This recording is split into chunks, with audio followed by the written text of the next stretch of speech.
I could have felt angry that I had the flat tire in the first place, disgruntled by the interruption, and frustrated with how my teaching evening might proceed. But instead, I felt aware. In the mundane of my everyday life, when things go wrong, when I feel like I can't do it anymore, my testimony was actually strengthened and my faith increased. On the Choose to Think podcast, I will encourage and empower you to engage and optimize your best thought life in practical, meaningful ways so that you can live day by day in joy, peace, and God's purpose despite all externals. This is Victoria, and welcome back to the Choose to Think podcast. I'm so glad you're here. We have wrapped up the series on mindsets. I think we went through about 13 of them. So if you want to backtrack a little bit, find a mindset that maybe you need a little bit of work on or you hadn't thought of before and you'd like to consider that, you might want to jump back in there. The Clubhouse episodes are aired on Mondays. So you might want to go back through there and check those out and see if there's one you might like. So we wrapped up that series, and our next series that starts today is all about reframing toxic thoughts. So each week I'll pick one toxic thought that maybe you say, I certainly have said in my life, and we're going to look at it a little bit and kind of pull it apart and then attempt to find those replacement thoughts to take, to kind of boot out the toxic thought and bring in an appropriate, truth-filled, life-giving thought in its place. The toxic thought for today is, I can't do my life. I don't know if you've ever been there, if you've ever thought that, if that's ever crossed your mind where you have been just so exasperated and at the end of your rope, and what's coming out of your mouth and what you've been pondering and thinking about is, I just can't do this anymore. I cannot do my life anymore. I'm done. I cannot do this life. And for me personally, I can think of several times where I really was so overwhelmed in my life, trying to do so many things, trying to keep so many balls in the air and just juggle, so many pots on the stove, however you want to look at it, where I just had so many things on my to-do list that it felt really overwhelming. And maybe sometimes, I'll tell you this, sometimes I knew that I was at that point of utter frustration and defeat when something would happen that normally doesn't happen. Like maybe I would forget to pay a bill, which hardly ever happens in my life. I can count on one hand the times I've forgotten to pay a bill or, meant to take care of something and didn't financially, something kind of important like that. And so when those things happen, that's always the straw that has broken my back. And something like that happens, and then I have a breakdown, and I'm like, oh my goodness, I am just doing too much. And it's usually because of something like that that's out of the ordinary that happens that really gets my attention and makes me say, Victoria, you've got to slow down. You've got to reprioritize. And I've got a little notepad here, and that's one of the things I'm writing down right now is slow down and prioritize, because that's probably what was in order when I felt so overwhelmed and so out of sorts. And, maybe that's you. And I can tell you that, and maybe you can relate. Have you ever been really, really hard on yourself? Have you ever held yourself to such high standards that perhaps you would never hold a close friend to those same standards? Have you ever pushed yourself so hard that you literally, in the end of it, you're just absolutely exhausted? Have you ever said yes way too many times? Have you ever tried so hard to take care of everybody else and make sure everybody else was happy, make sure their needs were met, when really you were just going on fumes? You were running on fumes. There was no fuel in your tank. You were just running on empty. Have you ever done that? I'm sure you have. And I can think of many seasons in my life where that's just how I did my life. I struggled, and I could hold it together, and I could manage, and I could do those things, and I could check off 20 points on my list and have them done. And then there would come a point where I couldn't. And so really, to have that toxic thought, I can't do my life, now I've learned to reframe that. I've learned to restructure that. I've learned to listen to that in a new way. And when I feel like I'm having those thoughts that it's coming off into my brain, into my mind, into my, I'm actually verbalizing it. When that's happening often, then I take that as an indicator. Just like if I were driving my vehicle and I have the dashboard there, if there's a light flashing there, that's a warning sign for me. And so when I have a thought like that now, I can't do my life, then to me that's a warning sign. And that is an indicator that, hey, something's a little out of balance. Something's not quite working here, Victoria, and you might just need to slow down and prioritize. And those are really my go-to steps when that's happening, because when I feel like I can't do my life is probably going about 100 miles an hour. It's going very fast. And it's like the faster you drive a car, the more insecure you may feel about being able to keep it on the road. If I drive down my street and I'm going 15 miles an hour, I'm fairly confident that I can keep it on the road. If I go to 50 miles an hour, it's still the same for me. If I were to drive my vehicle, and I don't know how fast my car goes, but let's say it goes, can it go like 200 miles an hour? Is that too much for a car? Let's say it goes 110, 20, 30, something like that. The faster I drive, the less confidence I have that if something, if I were to hit something or something were to dart in front of me, that I could actually keep it on the road. I mean, it only makes sense, right?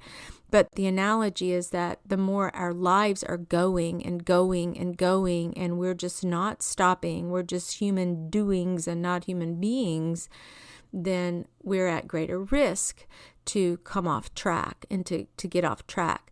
So when the light on your dashboard starts to blink and flash, it may just be an indicator, as it is for me now, that I need to slow down, regroup, and prioritize, and kind of think about what it is that I'm missing, where I'm a little barren, where what areas of my life need attention. We could look at several different areas, of our lives, and just that some people say it's a myth that you can ever be balanced, but to me, it's just a gradual kind of bending and bowing and up and down. As far as that goes, I don't think anybody's meant to be just static and perfectly balanced. That doesn't even sound possible to me. But just the normal ups and downs and ups and downs. We don't get stuck anywhere. But now you may get stuck, and I could certainly talk about getting stuck. But right now I'm just talking about where you reach that point where you dip so far down into, I can't do this anymore. I'm done. I'm finished. And you really want to check out. I can remember a time, and this was probably a decade ago, where I was homeschooling and working as much as I possibly could. And, as a single mom, I had my 4 kids and putting them through school and trying to make so many decisions. And I have my house and a car to keep up with, and all those things that we try to do in life, and friends and church and kid events and running hither and yon. And so all of that swirling around, and I would just get to that point where I thought, I just can't do this anymore. And it wasn't pleasant. Something was robbing me of joy, and that would have been nice to have had at that moment. And I can tell you it was very frustrating because I would kind of be like, oh, I can't, this whole Bible thing isn't working for me. Like the Bible says I can do all things through Christ who gives me strength. Well, what about that? I can't do all things. I can't. And, I just would find myself resistant even to some of the scripture verses that now I really cling to in a new way. But before I would be resistant toward them and almost like that's just, I don't believe that almost. And because it didn't seem to be true in my life. And so have you been there? Do you know what I'm talking about? Where you just, and maybe you're there now. Maybe you're feeling like you're unseen, you're unheard, you are doing all the right things, you're working just as hard and fast as you can, you are crossing your T's and dotting your I's, you are able to make sure there's a meal on the table, you're able to make sure that your children have clean clothes to wear, you try to keep your car functioning as best you can. Maybe that's you. Maybe you're trying to, do that 9-to-5 job and then go to soccer practice and then trim your grass on the weekends. And, it's just so many life things that we have and that we face. And it's unique to each individual, but maybe you felt before like you get to the end of your rope. And I would venture to say that we all have had that feeling before. And it's a very lonely place to be. It's kind of a frightful place to be. And I remember once what I was saying a moment ago when there was a moment I just wanted to throw my hands up and I thought, I want to have a mental breakdown. I wanted to have one in the sense of, how do I do it? Because I just wanted to check out. And I thought, okay, here I am grading stacks of Spanish papers. What do I do? Just throw them up in the air and walk away from them and leave them lying right there? And then I drive to Cincinnati? Is that how I check out? I actually remember thinking that. Like, how can I want to go through with this breakdown thing. How do I do it? But then I wouldn't, because I thought, well, great, even if I had a breakdown, if I could somehow figure out how to have one, then I would just have to come home and pick up all those papers and still grade them and give them back to my students. So it almost seemed like it would be more work if I did that than just fight it out and figure it out on my own. So, and maybe, I'm just being honest. Those were just some of the thoughts. I was younger as a Christian and trying to figure out how to do life with God. But there were plenty of times when I felt like I couldn't do my life. But I'll tell you this, the more I said I couldn't do my life, the more a dark cloud hung over my head, because what I was verbalizing was such a powerful negative that it was magnified. And the more I said, and the more I thought, and the more I energized, and the more I engaged the thought, I can't do my life, the harder my life got. So I have this thing I do now, and when I start feeling like that, yes, I slow down, and yes, I try to prioritize, and I analyze, and I take a look at what's going on in my life and where there may be issues, where maybe I just need to relax. Maybe I need to get out of Dodge. Maybe I need to eat better because I've been consuming too much sugar or unhealthy foods. Maybe I need some fresh air and sunshine. Maybe I need to connect with that friend I haven't spoken with in ages.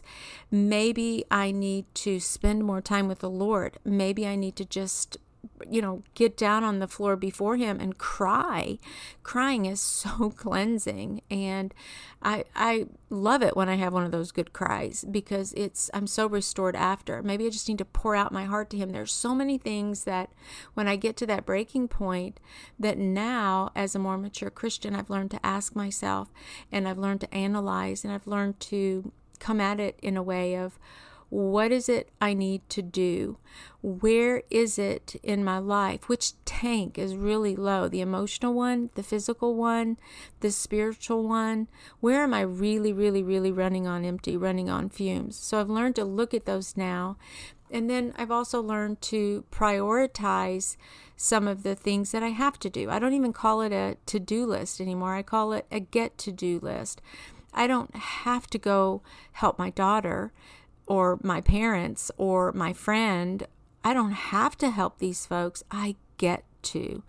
And suddenly, even just by reframing that, it allows me to look at the situation in a different way. And it reminds me of what a privilege it is to do life with so many people I love and I care for. And what a privilege it is that I get to do these things, that my children are living, that my parents are living, that I get to see them as often as I do.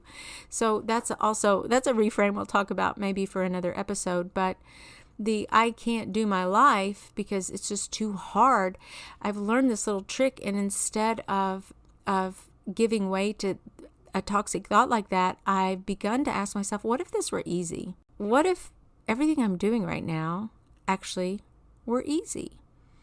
That has revolutionized how I look at my life, because when I feel like that dark cloud is approaching and I'm like, ooh, there's a lot of things on my get-to-do list, and when I'm feeling that rise, then I can ask myself, okay, but what if this were actually easy and I just think it's hard, or I'm making it hard, or I'm picturing it as hard?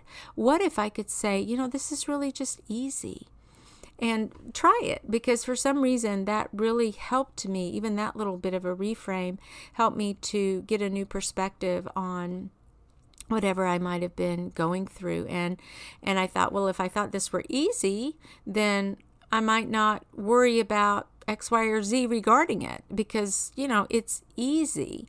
So anyway, you might try that little trick. But I actually want to read to you part of a little excerpt from a book I wrote, and it was called The Single Sojourner. I'm actually redoing this book, and the subtitle is 5 Missions to Anchor a Woman's Heart. And it was about being single and how to deal with life. And if there's any time in my life, well, I'm still single, but being single is hard. It comes with its own hardships. Now, I know being married is hard too. I'm not trying to, compare and contrast those. But what I'm saying is that it comes with its own set of challenges, right? And so sometimes being single can make us feel like, I can't do this anymore. I need help, right? It's a plea for help. Sometimes we're just like, I do need help. And by the way, that's probably a good question to ask yourself also as you're analyzing your physical, emotional, and spiritual tanks is, where do you need help?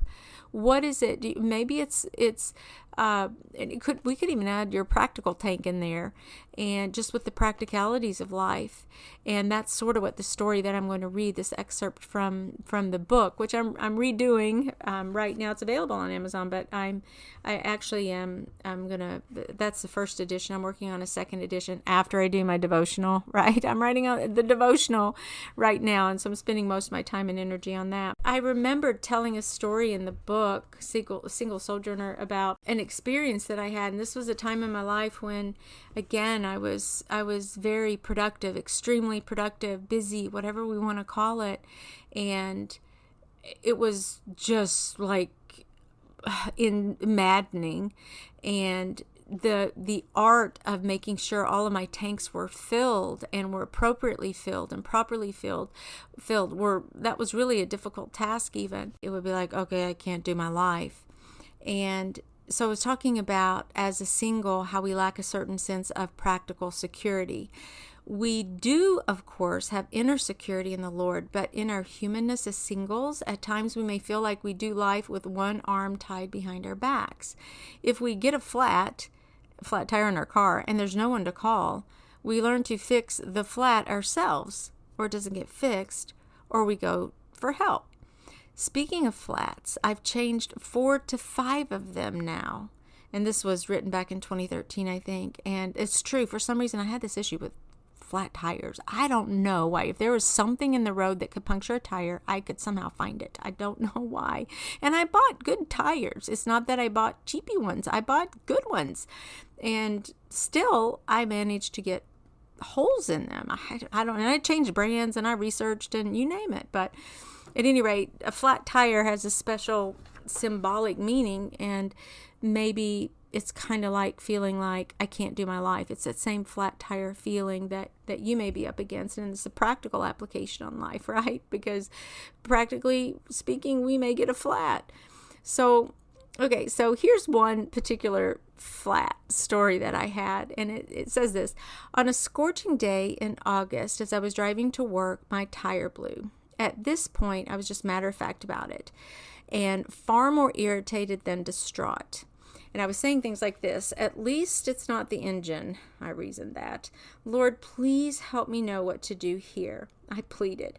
I called the campus to ask the security officer to go to my classroom and announce to my students that I had a flat, but I was on my way. I didn't want them to leave. Apparently they can leave after 10 minutes or something, and I didn't want them to go because I was going to get there. Well, then I got out of my van to assess the situation, and this was a little bit later in the day because I would teach sometimes in the later afternoons.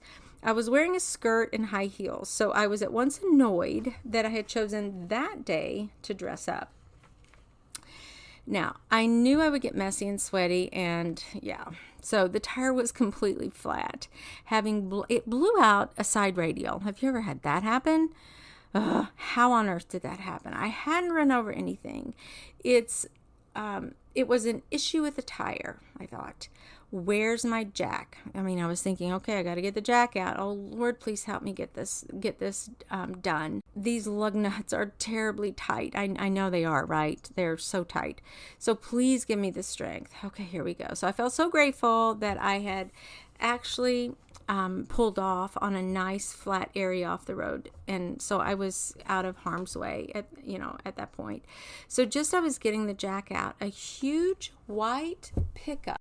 The driver left his diesel engine running, and the noise was positively deafening. Everything seemed to proceed in slow-mo at that point. All I saw were the silver spurs on his cowboy boots as he exited his truck. The sun blocked his cowboy-hatted face as he stood before me, and all I heard was his deep, drawling voice, "Can I help you, ma'am?" And in a miraculous display of precision and ease and brawn, this gentleman changed my tire in 3 minutes flat. As I stood there trying to help, the tears began to slip down my face. Soon he finished, got up, and headed back to his truck. "Sir, may I write you a check?" I yelled over the roar of his engine. He only smiled and tipped his hat as he hoisted himself back in the saddle. Then as quickly as he appeared, he was gone. I'm going to get teary now that, I'm kind of reliving that moment now, but dang, can you believe that? He just came, he appeared, and then he left. Okay, so as I sat in the driver's seat reflecting on what had just happened, I marveled at the Lord's provision, in awe of his goodness. He entered my life. He showed up just when I needed him the most. I could have felt angry that I had the flat tire in the first place, disgruntled by the interruption, frustrated with how my teaching evening might proceed, but instead I felt aware. In the mundane of my everyday life, when things go wrong, when I feel like I can't do it anymore, my testimony was actually strengthened and my faith increased. I could share with others the power of God's goodness and the perfection of his provision. Smoothing out my skirt and then putting it in drive, I was so touched that the Lord sent me a stud to take care of me. To me, that was a marvel. I prayed for help with no one to call. Every friend's husband was working at that hour, and God sent me help all right. I don't see many cowboys with silver spurs on their boots around these parts, not to mention his white hat. Don't tell me God doesn't have a sense of humor. He sent me a stud. I go on to say, perhaps you listen to this story and you view the events as completely coincidental. Well, it could be. I can't prove that God was directly or indirectly involved in any aspect of my cowboy story. But thank goodness no one can prove he wasn't. This is where our faith comes in, and even then faith is not as important as the object of our faith and what that object does to support itself as a viable, truth-filled object. We believe God because we're born again and new creatures in Christ.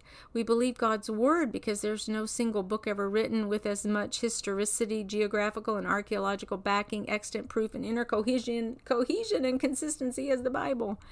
We believe God is creator because we marvel at and stand in awe of his creation. We believe God because he gives our lives purpose and meaning. And do you remember Isaiah 50:11?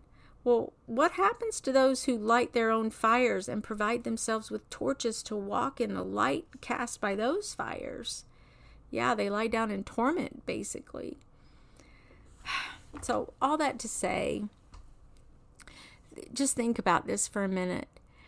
How do we reframe I can't do my life when we feel that? Well, we have to trace it back from our feeling and those emotions that we're having at that moment to the very thoughts that we're thinking and what we're actually believing. And really and truly, you're right and I'm right. We can't do our lives. I really can't. And you really can't. And that shouldn't surprise us that we can't do our lives, because that focuses on the I.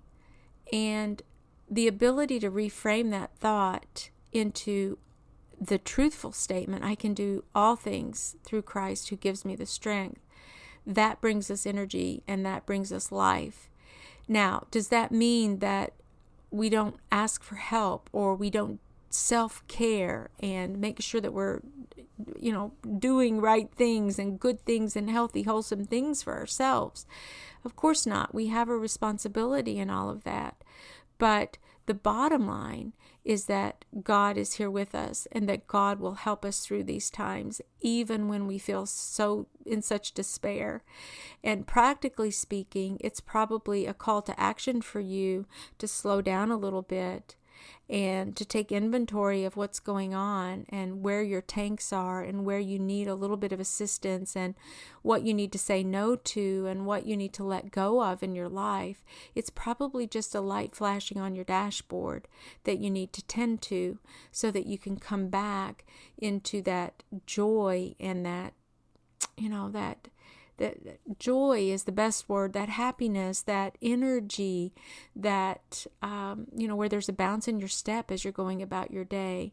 And that's because you're walking with the Lord. And that's because you're depending on Him, because we can't do things without Him. We need Him desperately. We need Him even in practical ways. We need Him spiritually, emotionally, physically, and practically speaking. So the reframe thought is, okay, when I have that, I can't do my life, I'm going to do those fast action items like slow down and prioritize and analyze. And then from there, I'm going to invite God in. And once I see the areas where I need a little touch, a little bit of extra attention, I'm going to go to those. I'm going to take care of those and tend to those, but I'm also going to invite God into my life in all of those areas. And suddenly the result of that is that with God, we can scale a wall. That's another scripture passage that I like, because truly, can I go out there and scale a wall? I don't know. We have some walls around Midway and Adilly, Kentucky, and some of those nice stone walls that we have. And if it's short enough, yeah, but scale a wall, like really scale a wall, can I do that? Do you see how that is just a beautiful way of saying that God will equip us to scale that wall if that's the wall He wants us to scale? But we go at it with Him. So I hope you're encouraged. I hope that you see that what appears to be paradoxical, like we can't, yet we can. We can't on our own, because it's not by our own power or our might, but instead it's by God's Spirit that we can.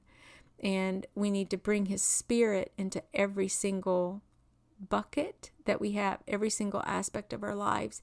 And then suddenly when we're thinking, I can't do my life, and we kind of reorient ourselves and reprioritize, we find out that really and truly we can do anything with God. And we can stand on that verse, through Christ, I can do all things through Him because He gives me the strength. He is the strength, and His yoke is easy and light. So thank you for joining me on this reframe, and I'll see you next week when we will reframe another toxic thought. Let's see what stories we can come up with. But thank you for your support, and until next time, Dios primero y que Dios te bendiga. Ciao.